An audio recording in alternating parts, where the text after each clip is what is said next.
Hi, so good to see you guys. Hi, Sue. I just got off the phone with you last night. I have everybody muted upon entering just because there's going to be a lot. So I figured that'd be easier than asking everybody to mute themselves. But when we get to the question and answer part towards the end, then feel free to unmute yourselves. So we'll just give everybody a minute to get in here. I am super nosy, so I like looking into everybody's little spaces and trying figuring out how you live. Ooh, I see a naked breast. Ha! Christine Nicholson, nice painting. It's just a painting of a naked breast, but I'll take it. Hi, Sarah. Hi, David. Hi, Janet. And the lovely Debs, my BFF Scottish lass, is going to be co-moderating and letting everybody in. I like that top, Debs. Nice. So I have it set so that people who aren't on video will not be showing up in the gallery, but you'll still see them on the side and the participants, and you can still chat with them. Hey, Susan. Hi. So today's protocol is the magic eraser. And I'm going to give everybody a little bit more time to kind of come in, but I'll just give you like a little bit of the precursor on this. I was doing an RTT session in 2020 for a gal with a binge eating disorder. And I was taking her back to a scene that had something to do with this binge eating disorder. And this was back when I was using like regress to cause kind of exclusively before I had started using other tools. And something inside of me said, you know, we don't need to go back to a negative scene. This has nothing to do with that. Because one of the indicators was that the types of food that she liked were all celebration foods, like cakes and cookies and pies and ice cream. And so in the middle of the session, she's in a trance, and all of a sudden it just popped into my head to take her back to a celebration where all of those foods were available for her. And just sort of see what happens. And then when I got her there and she's all like happy and really enjoying herself, and I kind of used I mean, it was regression, but it was also more like revivification, because I really wanted her to like feel all those happy feelings. And then I just had this idea to like, let's just erase the food and see if you still have all the good feelings. And it worked. And I went, oh, okay. So I'm going to start using this more and more. And I've like tweaked it a little and perfected a little. And now I use it for other things too, but it did start off with just food. So it seems to work well for anything where the secondary benefit is enjoyment or happiness or connection. So I would say maybe it doesn't work so well for people who have alcohol issues that are maybe closet drinkers, but it might work well for people who have issues with alcohol where they're going to the bar and socializing, and or it's part of like, a celebration, that sort of thing, where they end up overdoing it. Because you definitely don't want to take them into a negative scene. You want to take them into a positive one. And I'll explain why when we start getting into the whole protocol. But that's how it all came about. And I've been using it ever since. And I found that you can use it in really deep trance, but you can also use it when you're just sort of doing milder revivification work, or even like ego states type stuff. So it's pretty adaptable. It's pretty adaptable, and it works with just about anything where there is a secondary benefit that's positive. And so 2:04, in 1 minute, we'll get started. And I don't have like an actual presentation, normally for my classes, I do like a whole PowerPoint thing, but this is pretty casual, mainly because I just got out of a session like 20 minutes ago and I have kind of a headache. So I'm going to do the very best that I can here. But I think it'll still be a good class. And thank you so much, everybody, for coming. Hi, Dorothy. Hey, Prachi. So good to see everybody. And all the people that I can't see who I know are still there. They're just not showing their faces, and that's fine. There are some days I'm zoomed out, don't necessarily want to show my face, but I don't have an option today. All right, 205. All right, so I'm going to go ahead and sort of explain how I do this and some of the ways that I've used it. And then I'm going to open it up to question and answer. I was thinking I could maybe try and do like a little demo if we have time, but we'll see how that goes. So anyway, to just begin, whatever your preferred induction method is, since this is so adaptable, the person can be in a very mild trance. They can even be, it can be during like conversational hypnosis even, but you do want to have them engage their imagination. And so it's important that they have their eyes closed and really, go into that. And so here would be an example, and you can sort of follow along with me if you want. Anybody who doesn't want to erase food issues from your life, just keep your eyes open and don't follow along. I mean, follow along consciously, but don't go into it, because I don't want to trigger anybody here. But so go into that state of trance, have your client go into whatever state of trance that, you would like. And then you're going to go ahead and regress them to a real scene. It's important that it's a real scene and not imaginary. And so I can see that Laura's got her eyes closed. So I'm going to do this to Laura. This will be our little mini demo. And so I want you to just go ahead and go back to a time, place, and event when you were celebrating. You're happy, you're full of joy, people that you love are there, and there's lots of food. And just really allow yourself to look around, to feel, what is the temperature like? Are you inside or outside? Who's there? Is there laughter? Is there giggling? Is there fun to be had? Do you hear any music? And really allow yourself to get into that space. And when you feel fully in it, turn the volume up. Let the colors get brighter. Let the sounds get crisper. And as you're enjoying this and looking around at all the people that you know and love that are celebrating with you, enjoying this moment with you, you see all that food. And so now we're just going to take this magic eraser and we're just going to erase the food. That's it. Nice and simple. And when you turn around and see all those people and all that love and all that connection, and you still feel all those feelings of joy, they're still there. They're still very much there. And what I would do in a session at this point is, when they get it turned all the way back up again, even brighter than it was before, but now the food is not there. It's just been simply erased. It's just an empty table now. Everything else is still absolutely there though. The birds are singing if you're outside, whatever it is, whatever their revivification is. Get as much detail as you can at first before you do this so that, you can really, really have them go into it. And then you're going to anchor that in so that they have direct access to those positive feelings. And anchor it in with whatever. I often will have people anchor in with one hand around their wrist, because I can use that as a double anchor later when I'm teaching them the 6-point faster tapping. And so you kind of get the idea that this is pretty adaptable. You can do it at a deep trance. You can do it at a mild trance. You can do it at the beginning of other regression scenes. You can do it as revivification. You can do it even as an ego states thing, where you would have them call forth the part of them that, binge eats, and then have that part go into the scene.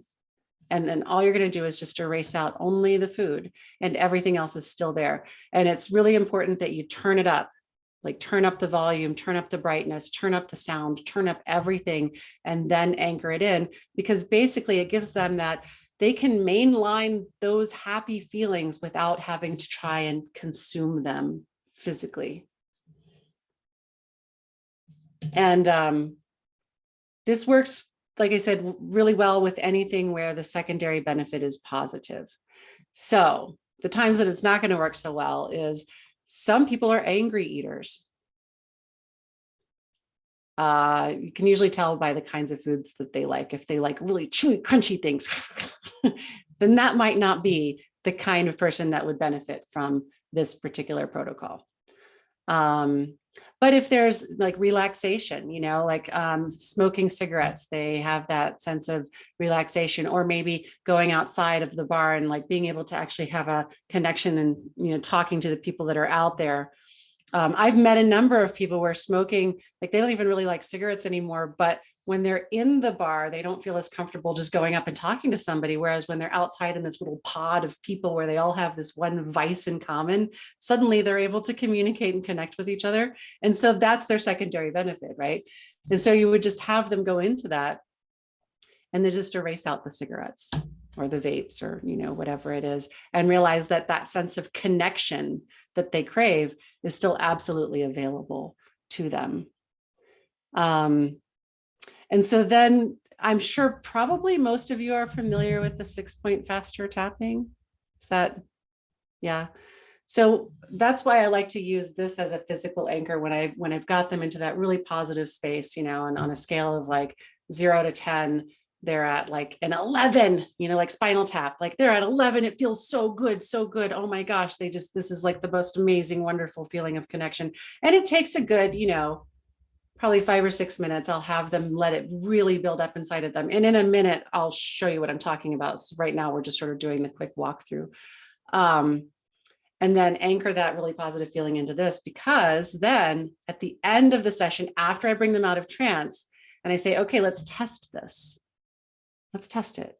I want you to go ahead and think about a table full of all of your favorite foods. And then tell me, on a scale of 0 to 10, like how much do you crave those foods? And I want them to almost be like Pavlov's dog, like kind of like drooling, like, oh my God, I want all the food. In my case, it would be cheese. And then have them really let like amp up. And then we're going to do the 6-point faster tapping. And I'll show it to you. You can do it along with me if you want. But then when we go into doing sort of the demo, we'll do it again with whoever it is that, ends up doing the demo with me. So you'd start at the top of your head and just say, let it go, let it go, let it go. And this is so easy. Mike Mandel's the one who taught it to me. He credits somebody else whose name I can't remember. I'm just going to credit him. Let it go, let it go, let it go. And then to the temple, let it go, let it go, let it go. Under your eye, let it go, let it go, let it go. And your chin, let it go, let it go, let it go. This is the trickiest one. Go straight down, just to one side, not way over here and not in the middle, but just either side, doesn't even matter. And then apparently, because it's an acupressure point, it's not down, it's almost up. So you're like tapping almost up on that collarbone. Let it go, let it go, let it go. And then taking a deep breath, grab that same wrist. And then peace, just say the word peace. And this should bring that down. So let's say they're at like a 7 or an 8 if they really want to eat all that food that they're imagining on the table, and then you have them tap it out. It should bring it down to like a 2. If for whatever reason, it only brings it down to like a 6.5. And this is true. Mike Mandel said it. I wasn't sure if I trusted it. And then it happened. And I was like, oh yeah, that is true. It means that either they are dehydrated or they're in an area where there's a lot of electrical interference. And I have one area in my living room that is terrible for that. And so if I'm doing this with somebody in my living room, we have to get up and go move to another space. And if they're dehydrated, just have them drink some water and then wait a few minutes, so the water can kind of get into their body, and then do it again. And then it should come down. And then, if they can get it down to a 2, why walk around at a 2? You might as well just do it again until you're at a 0, right? And so I would love to go ahead and take a few questions first, and then we'll just do a demo with somebody who's feeling like they would really like to tackle their issues with food in a quick demo here. If there's any questions, just pop that little emoji to raise your hand and I will answer. No? Okay, I guess I was just so incredibly clear and thorough that there's just not a single question. Fine by me. I guess class is dismissed. I'll ask a question. Okay. Questions are always fun. So clarify. So you do the magic eraser. You have them anchor it in that wonderful time without the food. Mhm. Then I'm not sure where do you bring back in the tapping then? Do you Oh, have that's at the end. That's later at the very end of the session after they've already come out of trance. okay, so in case they are back up again, then you have them do the tapping. I do it no matter what. Okay. I do it as a test. I want to see if we can get it really ramped up again and then show them that they can bring it back down. And since we've already anchored this in while they're in trance, now every time that they bring it down themselves and they fire this anchor, it's going to recreate it and make it stronger and stronger each time. But if you can't have them ramp it back up because you did such an awesome job. Well, usually you can get them to ramp it back up if it's like pretty fast, like right after the session. And it's not always easy. Sometimes they'll only get to a 5 or a 6. Okay. If you try and do it the next day, it's harder. I don't know exactly why, but I have found that if you do it like right after the session, they're still kind of in touch with that older feeling because it hasn't completely died off yet. It's not fully neutralized. They say that, and I don't remember where I read this, but it takes one full REM cycle for the neurological changes that we're making to fully sort of like cement themselves. And so maybe that's why. But I know that there are times like if I try to do it the next day, they're just not even in touch with that feeling. They're like, oh, sorry, I can't do it. Christine Nicholson, feel free to unmute yourself. Hi, hello. When you've just shown us the tapping, do we do it, is it just one side or do we get the client to do it on each side to sort of it doesn't matter. Yeah, it doesn't matter. They can do it on either side. Right. So it's just one side, not both. It's up to them. I mean, this is something that Mike Mandel addressed too. And he basically said, it doesn't matter. They can do it on either side. If you start on one side and then you want to switch. But you just want to make sure that if you're using this as an anchor, you want to keep doing whatever hand and whatever wrist you did initially, use that same one. So don't switch that. Right. Oh, yes. Okay. Yeah. Okay. Yeah. But as far as the tapping goes, it doesn't matter. And I have since learned a little bit more about the science behind tapping. There's a book called Why Woo Woo Works by David R. Hamilton. And it turns out that in these acupressure points, there are little tiny buildups of sodium crystals. And when you actually tap on them, they release. So it's actually, you are sort of like releasing a tiny little blockage. It's very bizarre. I would have not known that that's why that works, or one of the reasons. I'm sure that there's sort of multi layers, but that's one. Laura, yeah, thank you for asking. I was going to say that's going to be a really short class if there's no questions. What's your question, Laura? Yeah, so when I was doing that experience, the first one I went back to was actually like when I was really young. It was a Jewish. When I was pretty young, we still had Judaism in our house. We still celebrated when I was really little. So all the food was like ritual food, like challah and wine. And when you first said get rid of the room, I was like, don't take away the food. I could actually feel like, don't take away the food. And I was thinking, and then it was all right. And I had when I actually changed the scene to a curry, like we were a curry house. That was much easier. But I'm just curious to know because with food and like religion, it's very ritual, isn't it? Very ritualized, lots of the food stuff, like we'll be drinking or bread. And I'm just curious as to whether you've had much experience with people that have come, like religious people that are generally sort of like eating as part of that. I actually haven't, but that's a great thing to add into the pre-frame, I think, is to maybe suggest like if it's a celebration of that sort, that maybe stay away from that, go find another scene. Yeah. I have not run into that, but I can see how that, especially if it's like breaking a fast, you know? Yeah. It's weird because I actually changed it halfway through, but no, I don't want that one. And then the other one was much better. Yeah. Okay. Yeah, that's a good point. Thank you. You know what? Maybe I'll go ahead and start adding that into my pre-frame. John Byrne, I would love to hear from you. Hi, Kryssa. How are you? Good. How are you? I'm great. Thank you. I got 3 observations and 2 questions. I hope that's okay. Yes, please. First one, I couldn't help but have my mind go back to a book called, look, it's about submodalities. It's an NLP book, and I can't remember what it's called now, but doesn't matter. Where Richard and John were experimenting with what they called a content-free field. And it was about either lifting the brightness or turning the darkness down and maintaining the actual emotional state, and then applying it to other experiences. So this is a very sound sort of idea that you come up with, and it's a new twist on that kind of work. So that's the first one. So good work. Thank Second, you talked about recreating the craving being easier to begin with and then more difficult after, say, a week. And I have a couple of thoughts on that. Number one, when I studied psych, one of the things they taught us was that sleep cycles, and probably specifically REM, is used to almost like download your short-term memory into your long-term memory. Yes. So it's like a USB stick going on a computer. If you don't get that sleep, and this is why sleep, well, it's one of the reasons sleep is so critical. If you don't get that, you don't get that transfer.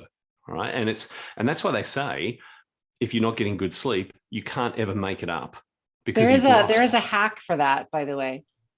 I would love to hear it. One of my interest areas, but so I'll just finish this first. The second reason is that I think it's been my understanding and my experience that when you make changes, specifically using something like NLP techniques, there's a generalization period.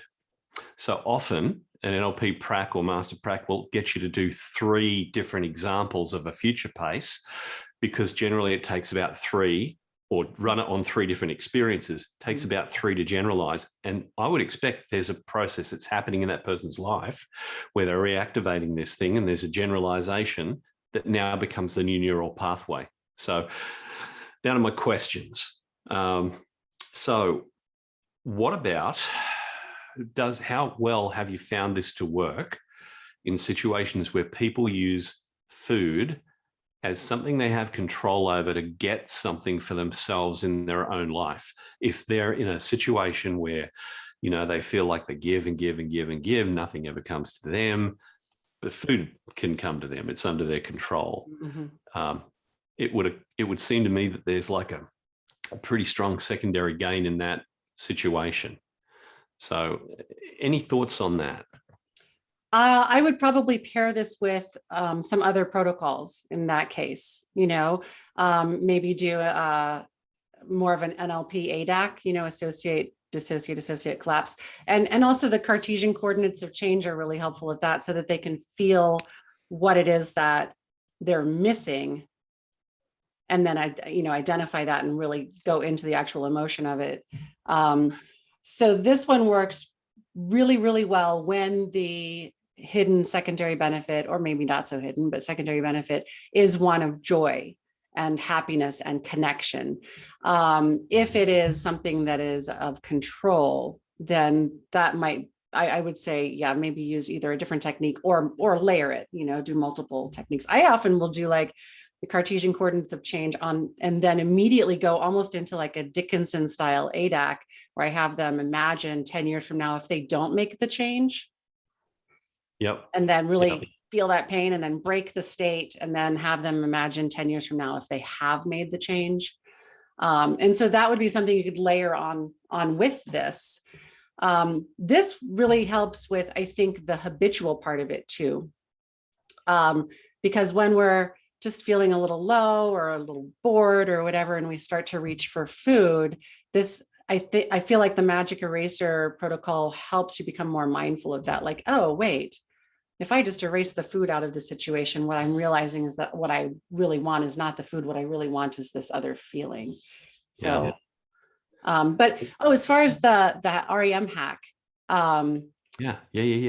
Yeah. So there is one, the rapid eye movement that you do as an induction. You can actually just do that to help yourself fall asleep. So just lying there with your eyes closed and then just count to 100 as you go back and forth, like 1, 2, 3, 4, 5, 6, 7. And I have a couple of clients with insomnia, and they can sometimes get through the first round of 100, but they almost never make it through the second. So if they do it like a second time, counting to 100, like they just go right out.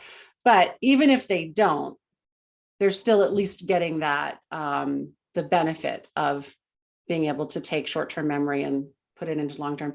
But the reason why I call it a hack, it's kind of like reverse engineering your central nervous system. Because the only time that you would go into a REM state is when your central nervous system has determined that you're safe. And so if you're lying there and you're doing this, you're sort of like telling it, yeah, I'm safe, even though I'm awake, you know? Yeah. Yep. I saw a relaxation technique once, which was to sit back in your chair and go, ah, it's the same thing, right? Anytime you do that. Yeah. Last question I have is, do you think there's any hook from this into people's beliefs about food, the way that they think about, like, I mean, this is something I've looked into a lot. Often people who are trying to lose weight or recommending how others lose weight will talk about thinking about food as fuel, as opposed to, I want all the cheese, right? Yeah, that would be me. Yeah, well, I'm a sucker for a good blue, so yeah. Yes. So any thoughts on that? Well, again, that would be layering. So yeah, I mean, I for a while there, for a couple of years, I did work almost exclusively with people that have disordered eating. And so this by itself isn't the only thing that I would do. This is just one really helpful way of sort of changing that, I guess that getting the emotion, eating the emotion part of it, right? So it's the connection, right? Right. Yeah. But layering it with other things. And that's why it's so adaptable. Like you can plug it into other things anywhere.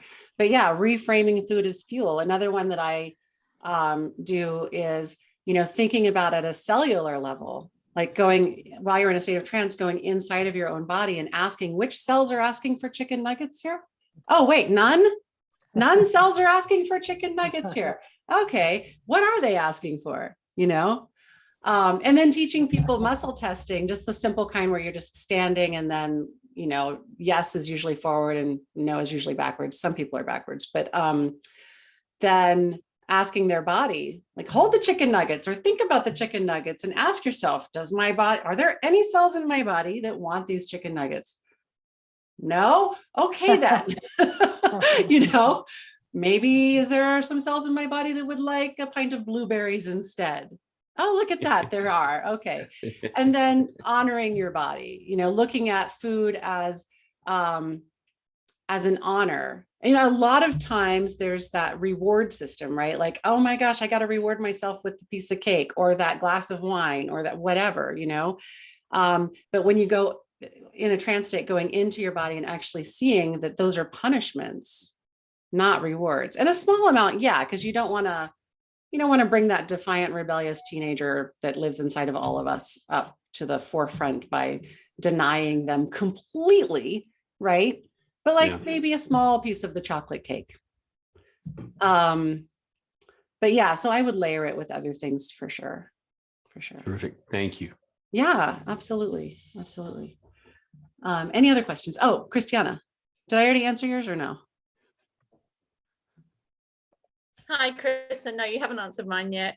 I was just thinking, a lot of times people use food sort of at the end of the day. They've come in after a long day's work, and like you're saying, it's a reward, or it's kind of it's an emotional soother. So there's some kind of feeling they don't want to feel, and we go to food instead to kind of numb out. But I was just wondering, I mean, what if you were to, take a client to a scene like that, have the magic eraser and have the food there on the table that they normally turn to, and then sort of allow them to erase that food and to actually feel what it's like not to turn to it, and then, ask them, okay, well, what other things would you find helpful here if you didn't have the food? you know, and maybe they would come up with, you know, writing in my journal or whatever it might be. I like And that. to kind of then get them to feel the empoweredness of that, you know what I mean, and anchor that in, even though they may still have the yearning to go to the food. It's kind of a, I don't know, I was just, that So was just thinking empowering out them to loud. make a different choice, kind of a thing. Yeah, Yeah, I like that. yeah, I don't see why not. I mean, this is totally adaptable, you know. I think that yeah, play around with it, you know, and let your intuition sort of Sure. guide you while you're in the session. And if you have a client where that is their MO, you know, that they're Yeah. using it as something to just soothe them at the end of the day as a reward. yes. Yeah. I mean, I don't know, Mm. maybe erase it and have them replace it with whatever their subconscious mind comes Yeah. up with that would be, you know, a healthier option. Mm. So it's not an end all be all. The reason why I'm sharing this in this tiny little fun class that's the monthly thing instead of like in a big 2-hour long one is because this really is so adaptable, and it's just this little piece that you could just plug in almost anywhere, kind of like ADAC, you know, or the Cartesian coordinates of change, where you can just plug them in and it just like amps up and boosts the other stuff that you're doing. So Thank you. yeah, absolutely. Thank you for the question. Dorothy, I couldn't see that your hand was up because I have like a center microphone. I mean, center. Oh, it's been for a while. It's it thing. almost wouldn't matter. I was just going to say I'm Center in camera. a Scottish country dance group, and before COVID, of course, most of the people were over 80. And when you go to a potluck where most of the women are over 80, the food is unbelievable. I bet. But my biggest problem is I really do not enjoy cooking. I really hate cleaning up the kitchen after making, I mean, making a big stew or something healthy. There's so much cleanup. And it's so easy to have junk food. There's no cleanup. You just open a package, you set it in the microwave. And that's my biggest problem, is just that the junk food is so much easier. Is there some part of you that actually likes rituals though? Oh, Is there a part of you that enjoys other rituals in your life? of course. Well, if you cook with a bunch of other people, if cooking is nice. But when you're cooking by yourself, especially if you have sons who then moan and groan and don't want to eat what you made anyway. Right. Well, I was just thinking in your case, you might be able to invite that part of you that likes rituals to be the one to do the cooking instead of the part that hates them. You know, because like for me, I would be like making it into an act of love, an act of self-love, you know, like preparing that food as an act of self-love. When my children were small and I was working full time and I was a single parent and all that kind of stuff, I went through all the planning what to buy in the groceries and doing it and freezing it and stuff. And now it's like, it just seems like such a chore. That's what I did. There's maybe a part of you also that's sort of like, I've done that. I've been there. I'm over it. Like I have that part. I have the part of me that's like, I am never, ever, ever going to wake up before like 7 a.m. ever again for the rest of my life. My kids are grown. I'm not a pastry chef anymore. Like, screw that noise. Sorry, it's not going to happen. So it sounds like you might have a part that's sort of, doing that little defiant thing. But I don't know, maybe if you just take one day a week and prepare a few days worth of stuff so that it still feels like it's like fast food, but it's just for you. And it doesn't have to be a big, long drawn out thing, just have it in individual containers. And then it's like, I was just going to comment that I know that for me is my big block. And get an air fryer. Do you have an air fryer? No. That changes everything. Get an air fryer. Everything feels like fast food and it tastes junky, but it's not. And I don't know if you've read this book, Why We Sleep, by Matthew. Anyway, I used this book I did a group class about sleep, and this is one of the basis. And one of the shocking things, and I think something very good for us to push as therapists is he says the cost of lack of sleep is greater for individuals and for society than all the cost of drugs and alcohol combined. Wow. And it's that, and then he has all, and even that if people are using sleeping pills, they're actually going into unconsciousness. And he has this graph where it shows the rate of death is so much higher. Even if a person is only taking a handful of sleeping pills a year, they will have like 3 times more cause of death than somebody Wow. not taking it. It's that Can you pop the title of that book into the uncensored group? Sure, I was just going to say, I'll see. Oh, you found That's the the graph? thing. Wow. Yeah. So the low one is no That's pretty pills, powerful. and just taking, they said 15 to 18 pills a year, there's 3.5 times more death. If you take more than 130 pills a year, it's 5 times the death rate. One of the highest rates of death is infection, because the sleeping pills prevent REM, and with no REM, the immune system's knocked out. And then of course there's car accidents God. but also cancer. That people who don't have REM, and there seems to be a correlation, and I work a lot with people with cancer, and there is a correlation between taking sleeping pills and cancer. Wow. Doesn't say it's a cause, it's just Right. Just correlation. Yeah. but That's when you see it fascinating. written Well, thank you in, for sharing that. yeah, so it's Matthew Walker, Why We Sleep, and he's a neuroscientist. It's a kind of heavy reading, but he's got lots and lots Sounds of like it probably might be a cure for insomnia unto itself. well, no, because it's so fascinating. John and But, Christiana, did I already answer your questions or do you have more? I see that your hands are up. Nope. Okay. Cool.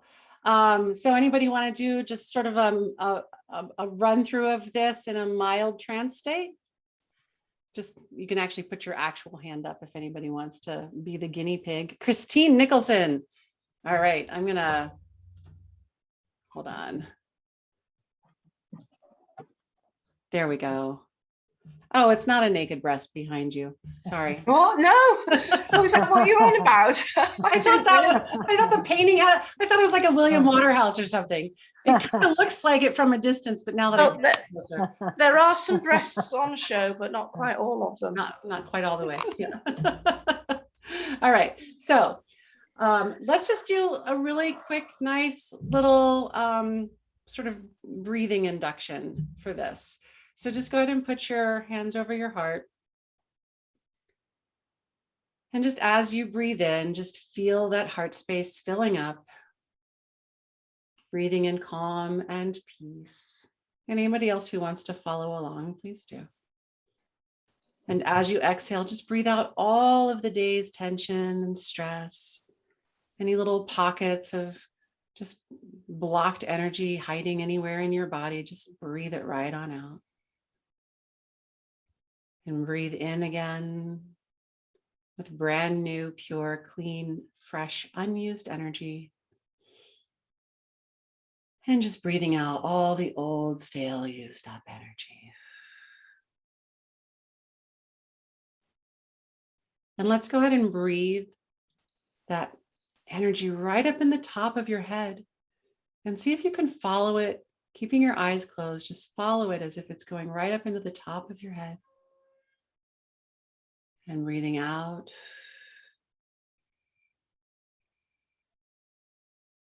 And breathe in again up to the top of your head and allow that to start just trickling down throughout the whole rest of your body. And when you feel like you've recycled all the old energy out and all the new energy in, just go ahead and drop your hands down into your lap.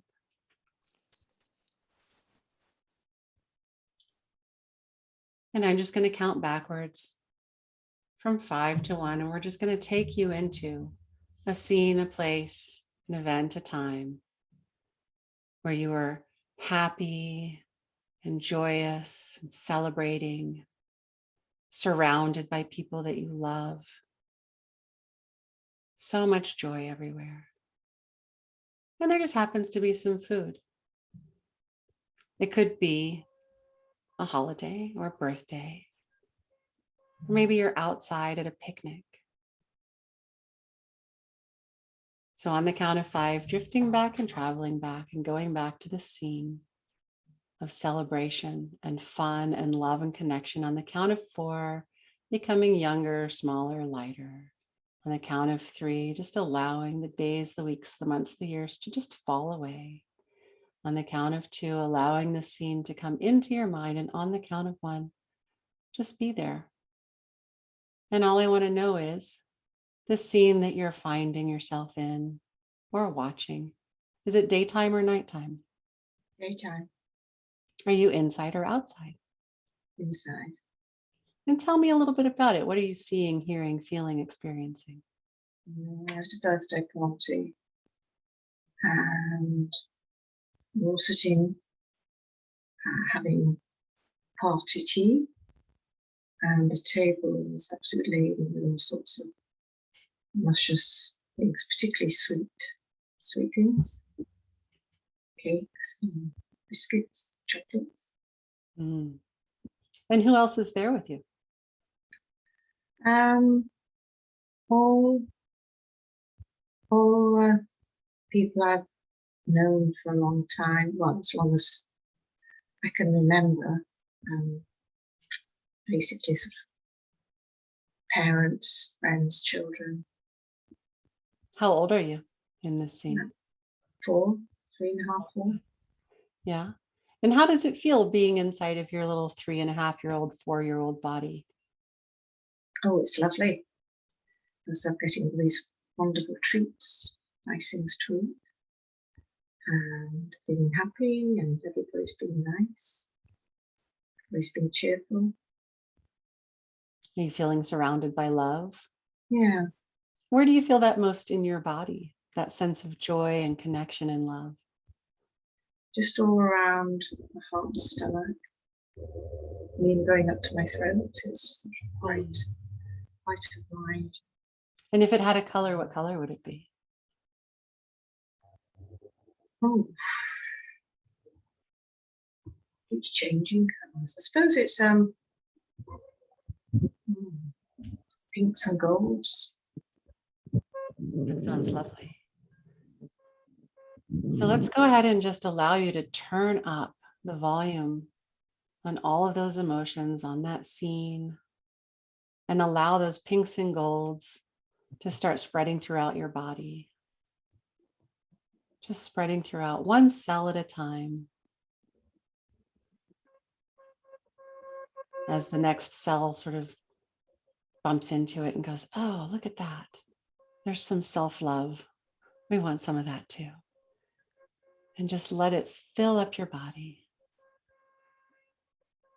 until your entire body feels just filled with this wonderful sense of love and connection, remembering how joyous it was to simply be inside of that 3.5 or 4-year-old body, running around, playing, jumping, enjoying. There was no judgment, there was no shame, there was no guilt, there was just enjoyment. And all those people around you that love you, that you feel safe with.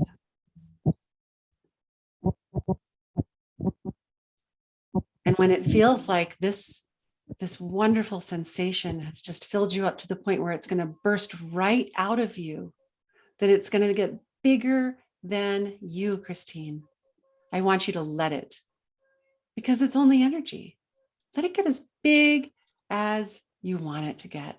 Let it get as big as feels just right for you, so that you are inside of it and it is inside of you. And I'll be able to tell when you reach that magic point, because you won't be able to stop smiling. I think we got there already. That was fast. And so now that we're there, go ahead and just take one hand and place it on the other arm, right around your wrist. And really anchor in this amazing, beautiful feeling. And now we're just going to go over to that table full of food. And you can go back and have it another time. All I want you to do is see if you erase that food from that table, that you still have that beautiful feeling, that wonderful feeling of connection and love and joy. Let's just try erasing a couple, knowing that that's not the end of that food. You can always have it another day, another year. But for right now, let's just take it off and just see as you look around.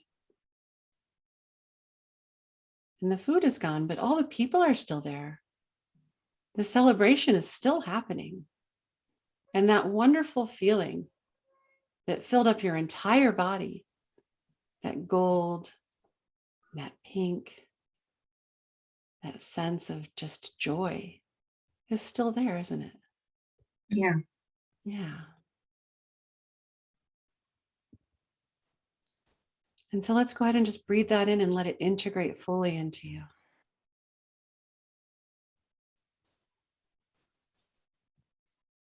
Beautiful. And from here, you could do almost anything with the rest of the session. But for Christine, I'm just going to have you go ahead and put your hands back over your heart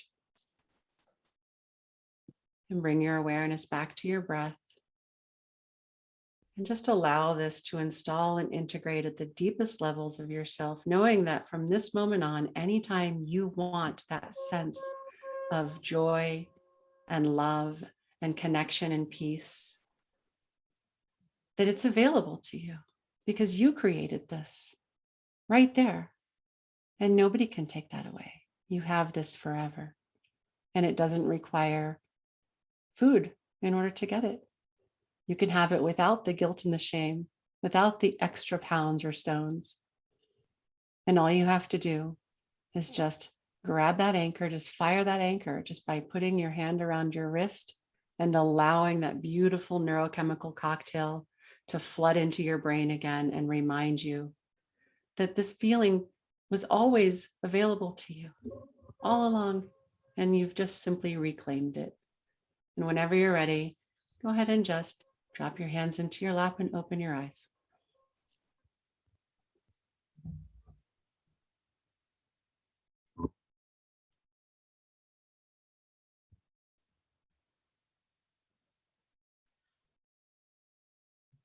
I hope that Didn't want to.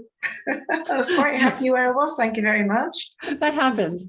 I had somebody the other day who was at a beach and she was like, no, I don't want to come out. And I was like, that's okay. You're my last session of the day. You stay as long as you want. Could have stayed there all night. It was lovely. I could see it on your face. I kind of wanted to be there too. Yeah. Thank you very much. Yeah, you're quite welcome. And it was very surprising that I actually went back to that age. Because when you were saying going back, I was thinking, oh, crikey, consciously, well, there isn't, I couldn't really think of anything. And suddenly this picture came in and it was amazing. I could see the faces, the feelings. It was surprising. I love that. And depending on the client too. So like if you have a client who they have a sense of not liking their body, you know, they have some anger towards their body. When you take them back to this happy scene, you can intentionally say, let's go back to a time when you really enjoyed being in your own body, that it was just a happy occasion to have a body at all, to be able to enjoy and play and run and jump. And, you know, at no point did you look down and go like, oh, well, I don't like this part, or, oh, that part's too fat, or compare yourself to anybody else, or, you know, so if they have that issue, I mean, like you can add in whatever you want for this scene, but like just take them back to something that felt really wonderful and happy, because you're going to be sort of reestablishing that, allowing them to reclaim it, you know? So Wonderful. Thank you. yeah, absolutely. Let's see, how do I, oh, there's remove spotlight. Okay. So now we can go back to gallery view. And do I have any other questions or anything before we sign off? I'd be happy to answer any. Kryssa, I have a question for you. Yes, I see. 2 questions.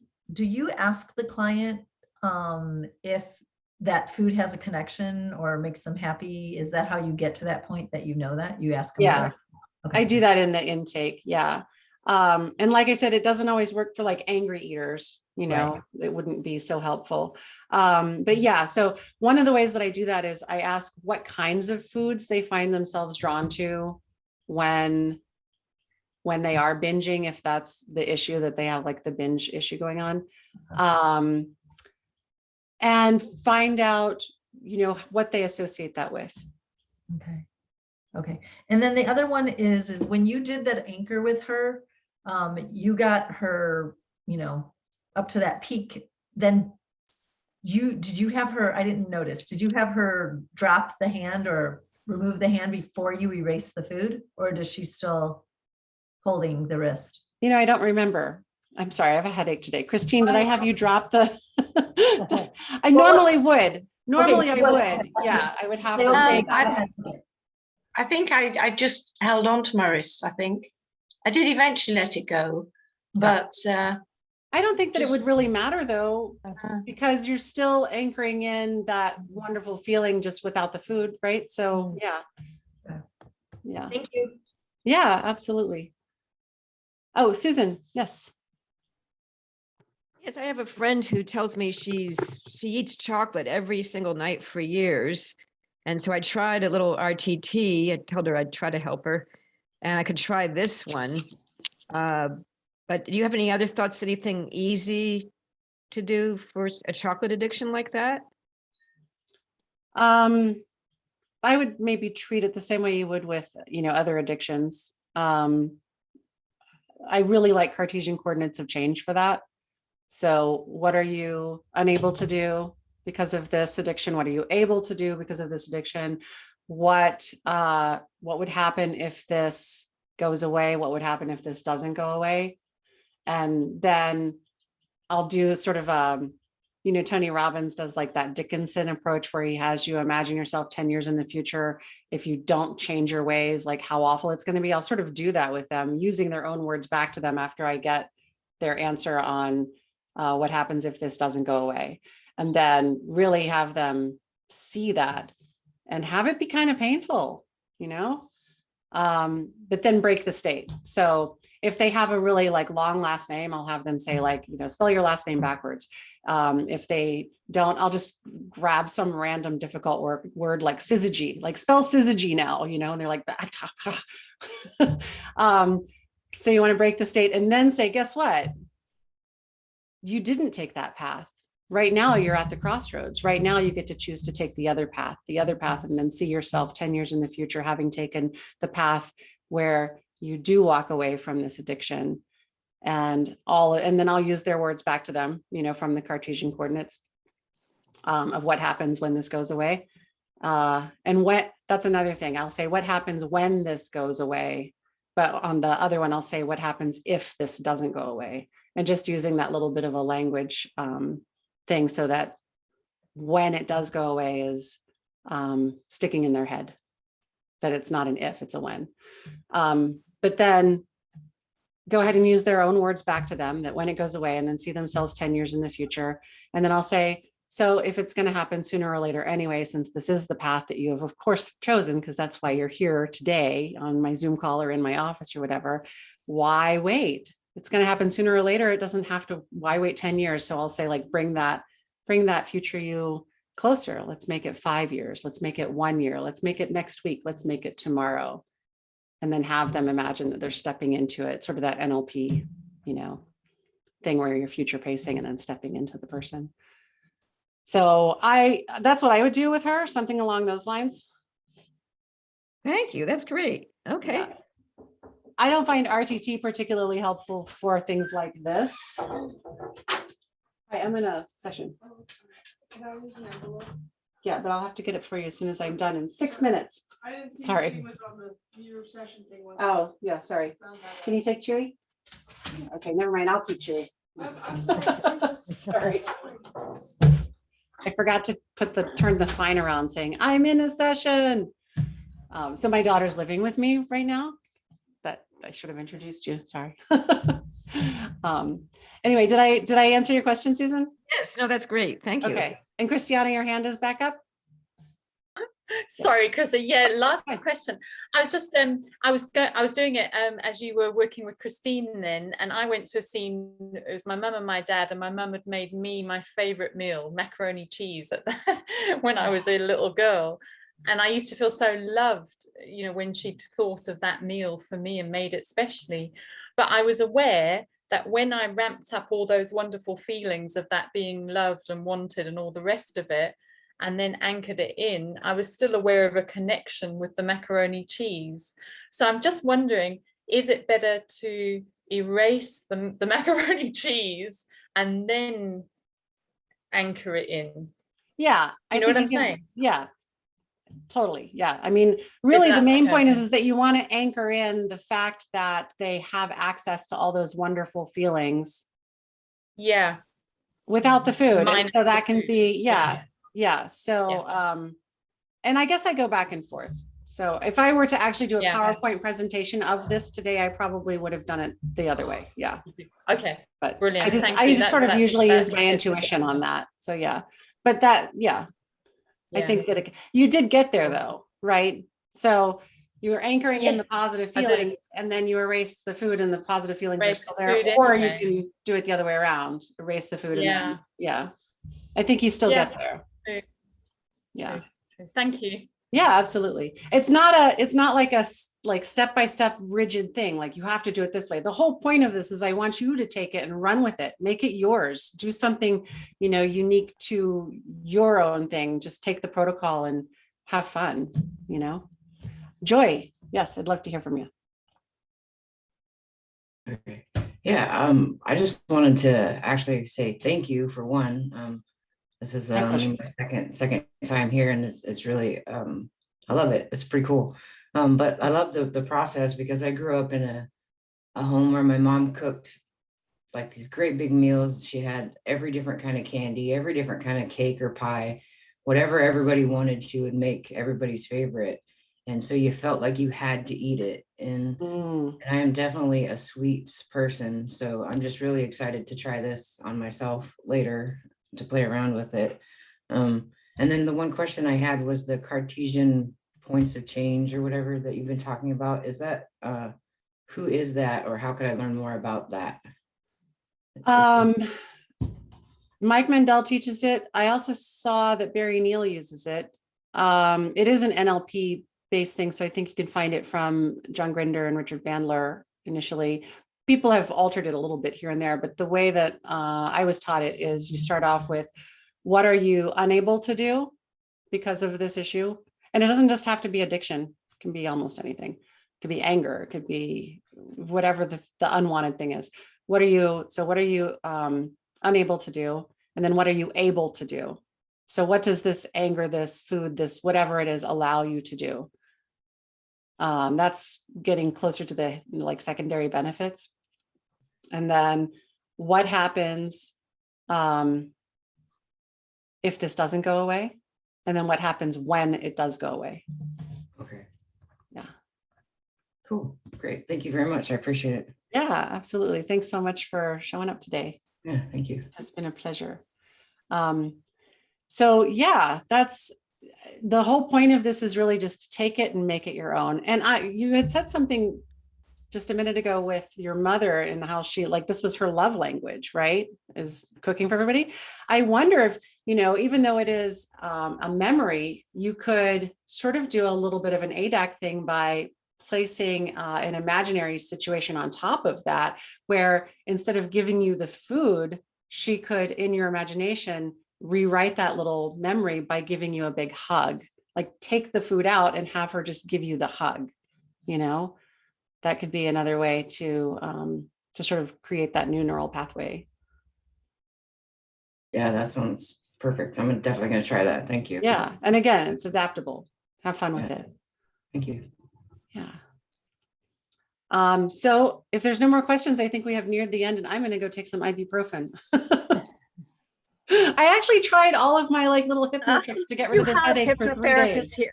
You have hypnotherapists here. Have a look. Well, we can do 5 minutes and get rid of your headache.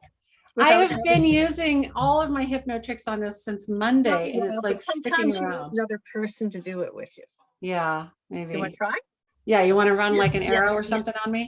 Okay. I was going to say stop the recording maybe, but just in case it doesn't No, work. let's keep it on. Why not? Let it be available for all time. Other people can use it.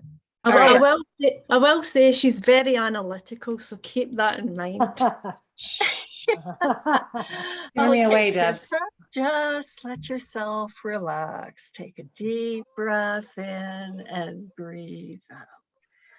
Imagine you're sitting in your beautiful garden outside. The sun is shining down. It's warm, it's lovely, it's not hot, it's just wonderful. And as the sun shines onto your head, your forehead is translucent. Your forehead is actually allowing the power of the sun to enter your brain. And as this energy, this powerful healing energy from the sun swirls around your brain, any part of your brain that needs to relax is relaxing, is letting loose, is letting go. Any part that maybe needs to become a bit tighter is becoming tighter, so that your brain is in balance. All the blood circulation to your brain is in balance. You have perfect levels of oxygen, and this healing energy, as it swirls around, any tension at the back of your head is draining away. Any tension in your neck is softening. Your shoulders are dropping. You feel this balance, you feel this energy. And I want you just to take a deep breath in and hold your breath while I make a statement. I want you to think about this statement and then release. Oh, actually, I feel like I'm going to puke. And this is not your fault. I think I've been getting sick for 3 days. So I'm so sorry, Dorothy. I have to go. Okay.